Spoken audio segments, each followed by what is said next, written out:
Bon, il vous plaît notre nouveau décor? Il est pas mal quand même.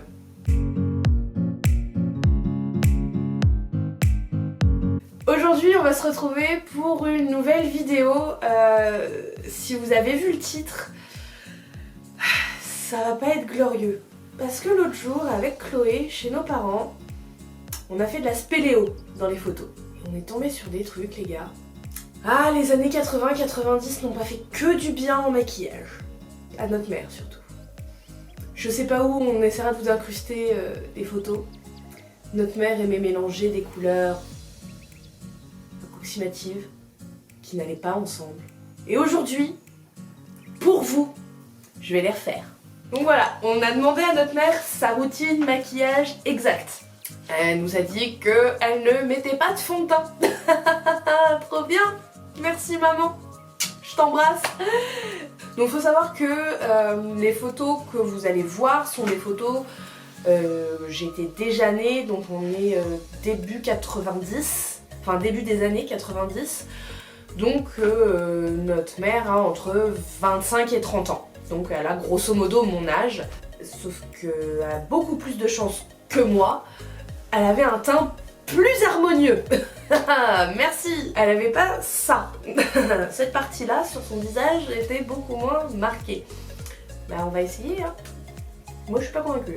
Comme elle ne mettait pas de fond de teint, je vais quand même venir mettre ma crème hydratante. Quand même, on va appliquer du maquillage, on va mettre de la crème hydratante. Mais avant, chose primordiale et importante, Chloé. La barrette de l'amour. La barrette de l'amour. Donc, comme vous l'avez vu dans mon unboxing, que je vous mets juste ici, je vais appliquer ma crème de jour Belif. Je suis revenue sur Belif parce que j'avais eu une clarence qui me plaisait pas trop à ma peau, bref. Donc voilà, je suis revenue sur Belif, donc je vais l'appliquer.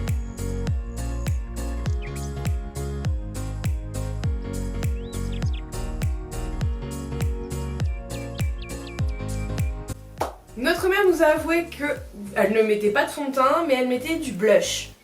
Beaucoup de blush. Beaucoup trop de blush. On va suivre son conseil. Je sais pas si c'est un bon conseil. Et on va mettre du blush. Faut savoir que dans les années 90, la mode du blush orangé était en plein essor. Ouais. Donc, je vais utiliser mon blush qui est mon rosé orangé. J'arrive pas trop à bien définir en forçant dessus.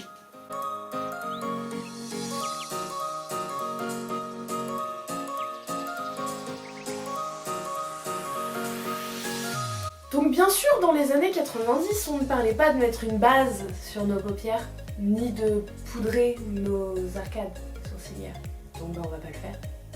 D'autant plus que maman ne le faisait pas. Poudre l'arcade, maman? Ouais. Sérieux? Bah ouais, mais un petit beige. Oh là là, je savais pas maman. Enfin, à poudre pour dire je mets du beige sur le sourcil, mais elle sait pas que... Ah ouais. D'accord. Mais elle met une base, oui, ça par contre elle met une base. Pas toujours. Elle met quand elle y pense. Mais oui, mais je suis pressée, moi. Voilà, elle dit ça. Oui, c'est notre mère. On t'aime, maman. Sur ces belles paroles, maman se faisait des maquillages marrons. On va faire un maquillage marron. On va essayer de le faire joli, quand même. Parce qu'il n'y a pas de base. Il n'y a pas de base.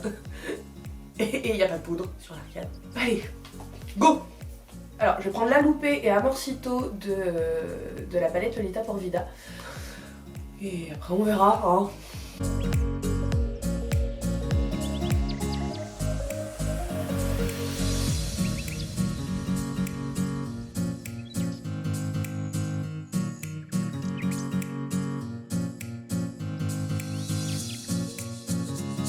Pour remplir la paupière mobile, donc cette partie-là, on va venir avec la teinte Destino.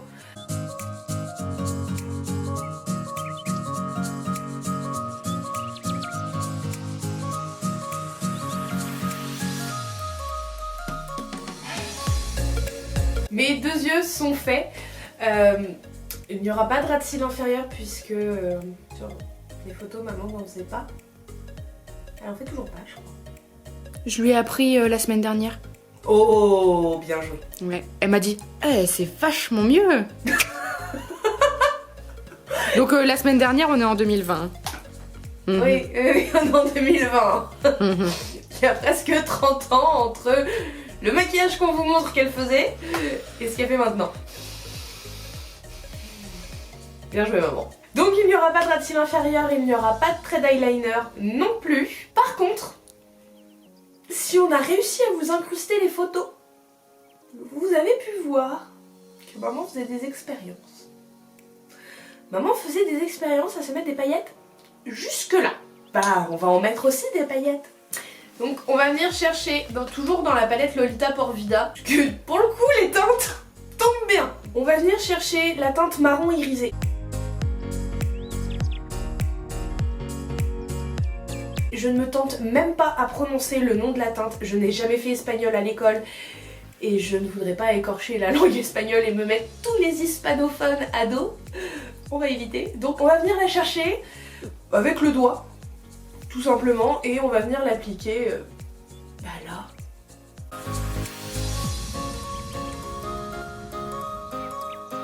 Nous avons fini d'appliquer nos paillettes.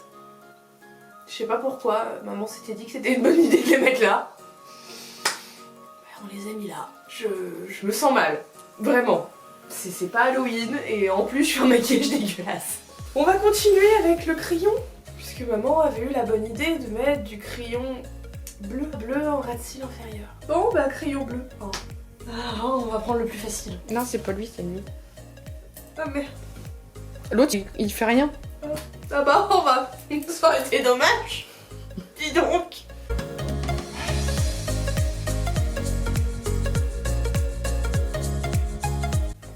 Voilà.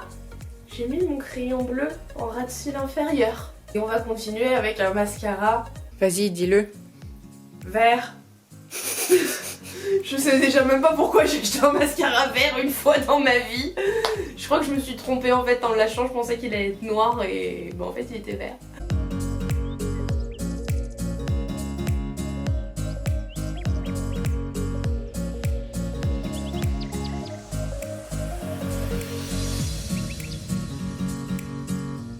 Je me sens mal les gars. J'ai pas le teint fait, j'ai pas les sourcils faits, j'ai les cils verts. On va continuer avec les lèvres. Écoute, on est plus à ça près hein. À l'époque, maman mettait des couleurs plutôt nude, rosé, assez soft en même temps. Elle pouvait pas trop chercher plus. Donc bah, on va suivre. Et puis bah, on va mettre quelque chose de simple. Donc pour quelque chose de simple, hein, on va rester sur les W7, les crayons à lèvres préférés de nous. Ça c'est une valeur sûre pour faire un truc potable.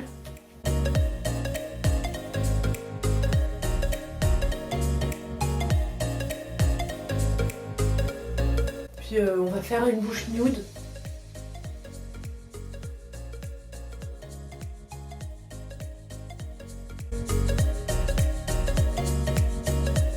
Bon, on n'arrive pas à avoir le même rendu que maman, hein, qui faisait un crayon très foncé en contour des lèvres et quelque chose de beaucoup plus clair au milieu. On n'a pas les couleurs qu'il faut.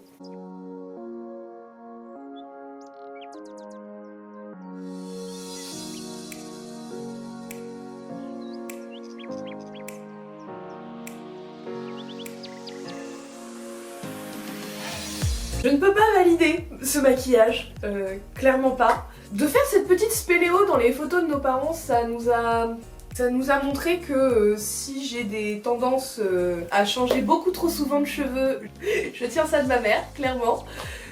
Hein, voilà, ma mère était tout comme moi, capillairement instable. Et puis bah on s'est rendu compte aussi avec Chloé que si on faisait des maquillages colorés, on avait de qui tenir. Perso, je vais aller prendre une douche de démaquillant pour enlever tout ça et faire autre chose parce que là je peux pas sortir dans la rue avec ça. On sera Halloween peut-être, on sera carnaval peut-être. Je ne vais pas vous demander si cette vidéo vous a plu, en tout cas dites-nous dans les commentaires si vous avez bien rigolé avec nous. Je vous embrasse très fort et je vous dis à la semaine prochaine.